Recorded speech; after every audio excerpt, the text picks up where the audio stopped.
Salut les amis, bienvenue sur eLevel TV, un nouveau numéro de Clermont Immobilier. Nous sommes en janvier 2013. L'année 2012 s'est plutôt mal terminée pour le secteur et on nous annonce que 2013 devrait suivre cette pente. Les réseaux de mandataires immobiliers semblent pourtant tirer leur épingle du jeu. Et si ces nouveaux agents étaient les nouvelles stars de demain? Nous allons à la rencontre de deux d'entre eux. Allez, je vous emmène.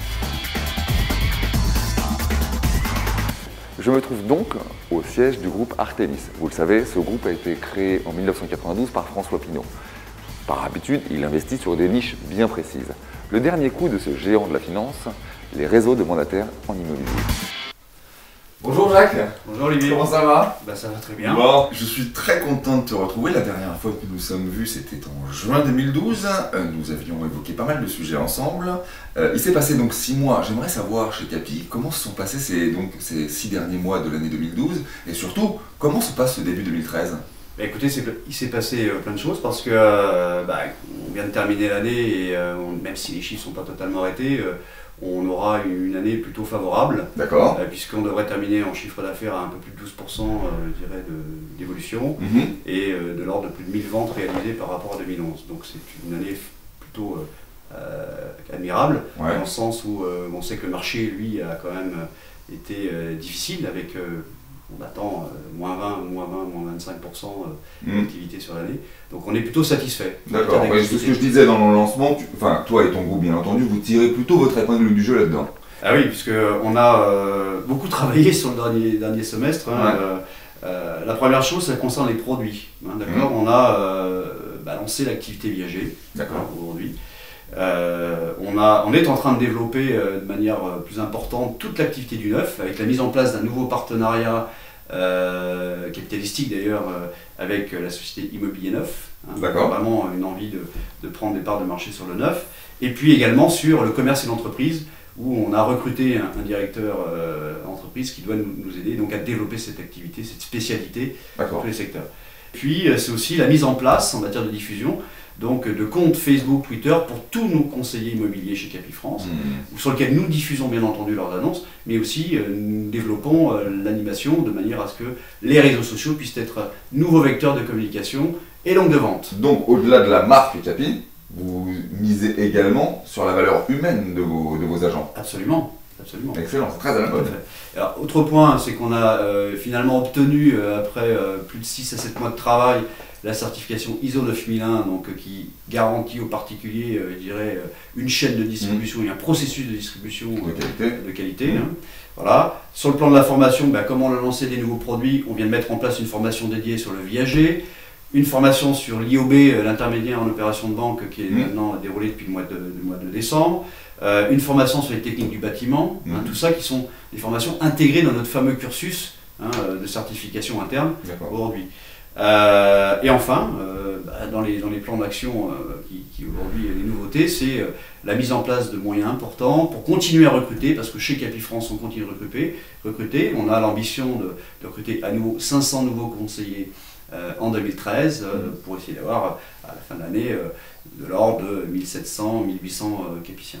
On te le souhaite. Alors, nous sommes aujourd'hui, et ça aura échappé à personne, chez Artémis, au siège du groupe Artémis, qui, comme chacun le sait, a investi et misé sur les réseaux d'agents immobiliers mandataires. Concrètement, qu'est-ce que ça change tous les jours pour toi d'être épaulé par un géant de la finance comme ça? Au quotidien, dans notre activité, ça ne change pas grand-chose. Par contre, c'est énorme. C'est énorme parce qu'on a, je dirais aujourd'hui, un actionnaire qui a bâti une stratégie avec nous, qui est une stratégie moyen terme, avec des ambitions importantes, puisqu'on prévoit de rentrer dans le top 30 dans les 4 à 5 ans, dans le top 3 pardon, dans les 3 à 5 ans, donc c'est important. C'est un partenaire qui aujourd'hui est totalement impliqué dans le développement, puisqu'on partage l'ensemble des projets ensemble. Et pour moi, en tant que chef d'entreprise, c'est important de savoir que l'actionnaire nous accompagne. Ce n'est pas simplement un investisseur financier, c'est au-delà de ça, puisque nous partageons toutes les problématiques qui concernent l'entreprise. Il est vraiment partie prenante dans les objectifs de Capi. Absolument. D'accord, très bien. Ok, alors c'est une question qui est un petit peu plus polémique, excuse-moi, mais je fais un peu ça tout le temps. Jean-François Huet, le nouveau patron de la FNAIM, disait lors du dernier congrès en décembre 2012 vouloir, je cite, changer l'image de l'agent immobilier, qui à son sens était déplorable, et vouloir remodifier les contours de la loi Hoguet qui, selon lui, aurait pris un gros coup de vieux. Quelle est ton analyse là-dessus? Deux choses. Concernant l'image, oui, je pense que Jean-François Buet a raison. Il faut qu'on continue d'améliorer l'image de notre profession. Je dis quand même au passage que cette image s'améliore régulièrement, hein, puisque les sondages qui sont faits par les uns et les autres montrent que globalement on est mieux ressenti qu'il y a quelques années de la part du grand public. Mais je conviens volontiers qu'il y a encore beaucoup de travail à réaliser. Et ça passe d'abord, à mon avis, par l'augmentation du professionnalisme des professionnels de l'immobilier, à mon avis, donc de la formation, en l'occurrence, sur laquelle on viendra. Concernant la loi Hoguet, oui, il faut aussi la dépoussiérer. Il ne faut pas oublier que c'est une loi qui date de plus de 40 ans aujourd'hui, et qu'elle n'est forcément plus adaptée, pas totalement adaptée, je dirais, à toutes les évolutions qu'on a pu connaître. Je pense simplement à l'ère de l'Internet, hein, depuis 10 ans, plus de 10 ans, 12 ans maintenant, on pratique beaucoup d'activités immobilières par le biais de l'Internet, et les réseaux mandataires en sont la preuve, et que cette loi devient de moins en moins pratique. Je prends un exemple simple, il s'agit du mandat, la prise de mandat. Nous travaillons actuellement au développement de la mise en œuvre du mandat électronique. Clairement, aujourd'hui, cette loi n'a pas prévu ce cas de figure. Donc il y a des choses de ce type. Donc ça, vous êtes force de proposition là-dessus, vous, Capi Absolument, puisque on devrait être prêt très prochainement. Et évidemment, il faudra qu'on puisse faire force de loi pour pouvoir rendre légale la prise de mandat électronique. Puisqu'on est dans la politique, on va y rester quelques secondes encore. Notre chère ministre Cécile Duflot, sur ce fameux congrès de la FNAIM, entendait une certaine inquiétude des agents dits traditionnels et disait à ces mêmes gens qu'elle avait bien entendu ça et qu'effectivement il fallait réguler ce genre de mode d'agent immobilier. Sous-entendu, ton style d'agent immobilier, c'est-à-dire les agents immobiliers mandataires. Qu'est-ce que tu as à répondre à ça? De quoi ils s'inquiètent? Alors déjà d'une, je pense qu'il faudrait poser les questions à Madame la Ministre pour savoir de quoi elle entend réguler. Par contre, moi je vois quand même quelques points. Si on parle de régulation, des réseaux mandataires, mais j'ai envie de dire des réseaux en général. Le premier point, c'est la formation. Aujourd'hui, effectivement, en dehors du statut de l'agent immobilier, rien ne contraint les salariés et ou les agents mandataires en matière de formation. Pour moi, et c'est d'ailleurs la démarche qu'on a engagée chez Capifrance, il faudrait rendre obligatoire une formation minimale pour pouvoir exercer ce métier. Qu'on soit salarié dans une agence immobilière, d'une part, ou agent mandataire indépendant dans une agence immobilière ou un réseau mandataire. Donc tu te trouves sur la même ligne que Jean-François Buet qui propose Absolument, également ça. On est entièrement en phase. Il faut vraiment qu'on mette en place une réglementation qui impose ces formations minimales pour exercer ce métier. Ouais, je raisonne tout simplement. C'est quoi la demande du consommateur? Qu'est-ce qu'attend un consommateur, qu'est-ce qu'attend un particulier qui souhaitait acquérir un bien immobilier? Il attend du sérieux, il attend du professionnalisme, il attend de la sécurisation, d'accord? À partir du moment où on est en capacité de répondre à ce besoin, il s'en fiche du statut. On est d'accord? Je suis d'accord. Bon, donc à partir du moment où on est, je dirais, professionnel et qu'on met tout, je dirais, à disposition des commerciaux pour pouvoir exercer convenablement leur métier, peu importe qu'ils soient loin ou pas de son agence, oui, le type ça ne garantit rien. En fait, n'importe quoi. Alors, j'entends qu'effectivement, on travaille sur une carte et nos commerciaux disposent d'attestation préfectorale. Chez Capi, et dans les grands réseaux mandataires aujourd'hui en France, on a tous ces pratiques-là. La première des choses, c'est qu'on forme tous nos commerciaux. Premier point. Tous nos commerciaux disposent de l'attestation préfectorale pour exercer leur métier. D'accord. Troisième point, ils ont, je dirais, avec eux, toute une organisation commerciale, parce que nous organisons, aujourd'hui, dans nos entreprises et chez Capifrance, l'animation de ces conseillers immobiliers, sous ce statut d'agent indépendant. On a mis en place concrètement chez Capifrance 5 directions régionales, 80 coachs, et récemment des tuteurs de proximité, de manière à ne pas laisser le conseiller seul en cas de difficulté ou problème particulier. Et surtout, on a une structure au siège de 76 collaborateurs avec différents services qui sont amenés à contrôler l'ensemble des opérations. un service mandat qui contrôle tous les mandats, un service juridique qui contrôle tous les compromis à vendre au notaire, et enfin, je veux dire que toutes les opérations aujourd'hui, et je pense aux compromis, sont signées devant le notaire. Voilà. Oui. Donc, on donne une certaine garantie, pour pas dire une véritable garantie au particulier, dans le traitement de son opération. Donc je pense qu'on peut nous reprocher. Voilà, aujourd'hui. Alors moi je pose la question par contre. Et je pose quelques questions. Allez. La première c'est, est-ce qu'on est certain que tous les agents immobiliers en France assurent un niveau de formation comme on le fait? Je pose la question. Est-ce qu'on est certain que tous les agents indépendants ou mandataires dans les agences traditionnelles ou franchisées sont titulaires d'une RC Pro individuelle? Voilà. Il n'y a pas de raison qu'on te questionne seulement toi, tu as raison de poser ces questions, on les défendra devant les agents immobiliers dits traditionnels. Jacques, je te remercie pour ton temps, c'est super sympa de nous recevoir à chaque fois, on te souhaite bon courage et longue vie à Capi pour ces prochains jours. Merci Jacques. Merci Olivier. Jean Lavopo. Salut Jean, un grand nombre de nos amis agents immobiliers te connaissent bien, ça fait quelques années que tu exerces dans ce beau métier d'agent immobilier, tu étais notamment le patron d'ERA France. Ma question, la première, est de savoir qu'est-ce qui t'a poussé à adopter le style agent immobilier mandataire, réseau de mandataires, plutôt que de continuer ta carrière dans les agents dits traditionnels? Tout d'abord, je suis dans l'immobilier depuis maintenant bientôt 30 ans. J'ai toujours fait ce métier et en fait je le fais toujours, il n'y a rien qu'à changer en ce qui me concerne. C'est-à-dire la vente de logements entre deux particuliers, un qui veut vendre son bien et l'autre qui veut l'acquérir. Donc ça s'appelle la négociation immobilière et en ça j'ai absolument rien changé depuis 30 ans en fait, sur ce segment. C'est un métier fabuleux et qui dans la phase de négociation n'a rien changé en réalité. Par contre, ce qui a considérablement changé et bouleversé la donne, c'est l'arrivée d'Internet. Alors c'est ni grâce à moi ni à cause de moi, Internet est arrivé avec la téléphonie mobile et l'extrême mobilité qu'on connaît de jour en jour et qui augmente et qui fait que ça rebat un peu les cartes sur le métier de la transaction immobilière et c'est la raison pour laquelle il m'a semblé qu'à une certaine période,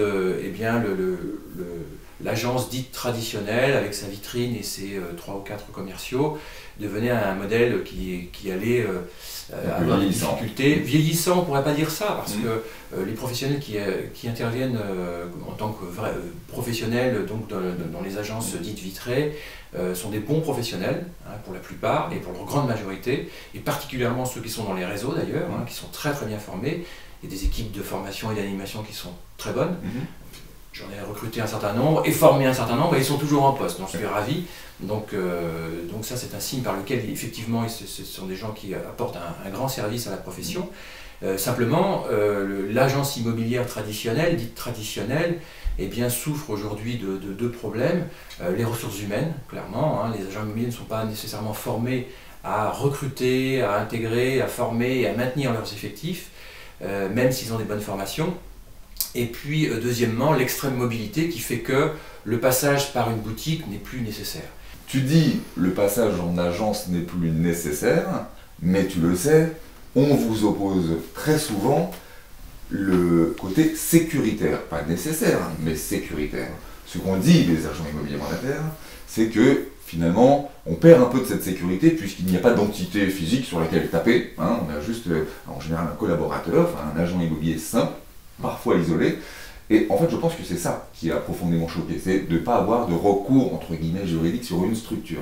Les agents commerciaux mandataires, loi de 91 et loi ENL de 2006, ne sont pas différents des agents commerciaux mandataires des agences dites vitrées. Donc il n'y a aucune différence là-dessus. La seule chose, c'est que nous en recrutons en grand nombre, et là on pourrait effectivement donc parler de la question sécurité des clients. Que je sache, à ce jour, sur les 7000 agents commerciaux mandataires qui exercent dans les réseaux de mandataires, le taux de sinistre avoisine les 0,00%. Ça compte pas. Pourquoi?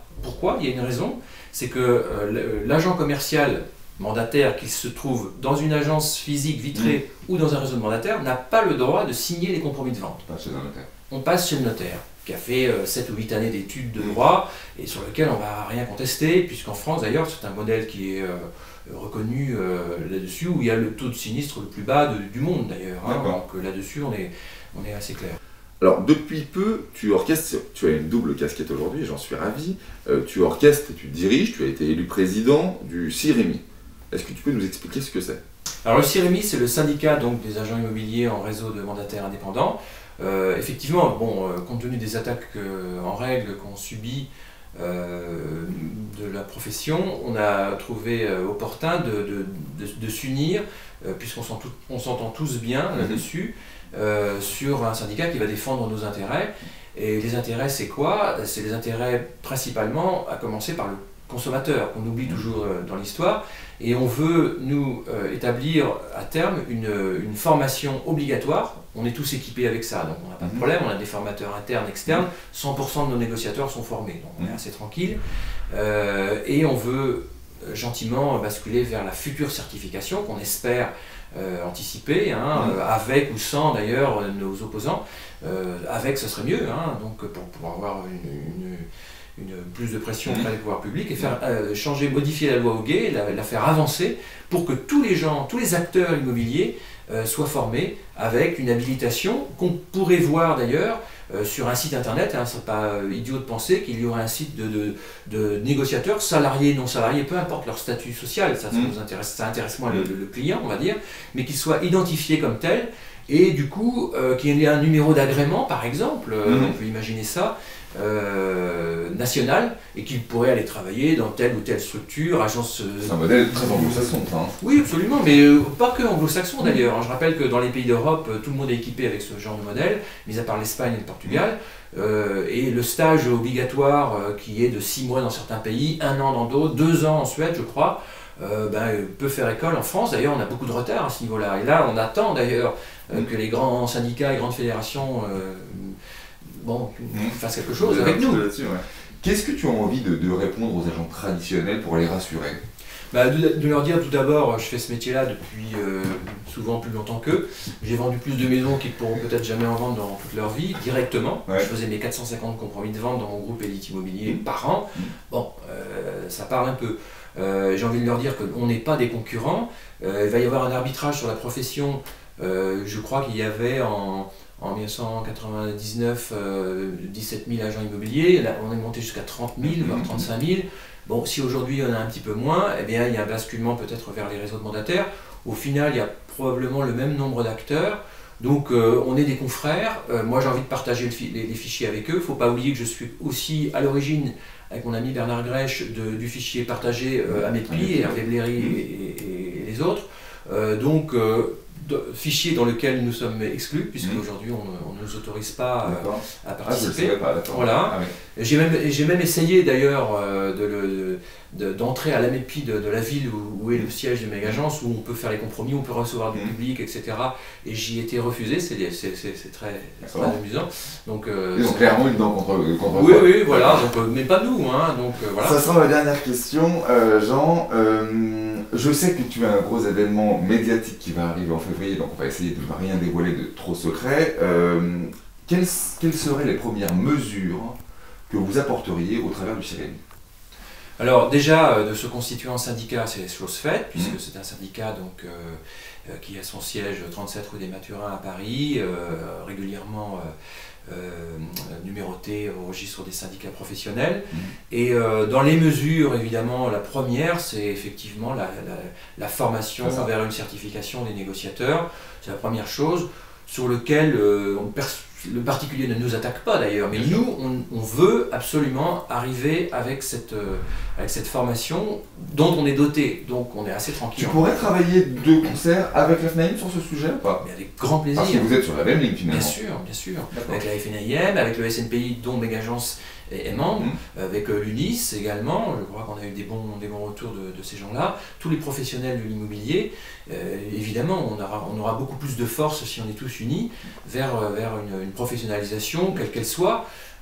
Et là, on va appuyer très fort là-dessus, effectivement, ça sera le premier chantier. Donc, en fait, ton discours, si je comprends bien, c'est l'union de l'intégralité des professionnels au service d'un combat qui nous allie tous, c'est le particulier. Oui, un combat en même temps, oui, c'est de prendre des parts de marché et pour amener des services aux clients et leur expliquer qu'en passant par un professionnel, eh bien, c'est leur intérêt. Hein. Et aussi bien pour le vendeur, parce qu'il y a tout un travail qui est fait de son mandat dans la diffusion, etc. Il y a des choses qui ont fondamentalement changé et ça change de jour en jour. Quand on entend les deux leaders de la diffusion d'annonces, aujourd'hui, l'extrême mobilité avec les alertes email qui prennent une puissance énorme aujourd'hui, je dirais qu'on a beau revendiquer d'être derrière une vitrine ou même d'être un réseau mandataire, si on n'a pas pris conscience de ça, on est un peu à la traîne et il faut vraiment être en avance par rapport à tout ça. Je te remercie beaucoup pour avoir répondu à mes questions, merci de ta gentillesse. C'est moi. Et on te souhaite bon courage pour cette aventure du CRMI. Merci beaucoup. À bientôt Jean. Merci.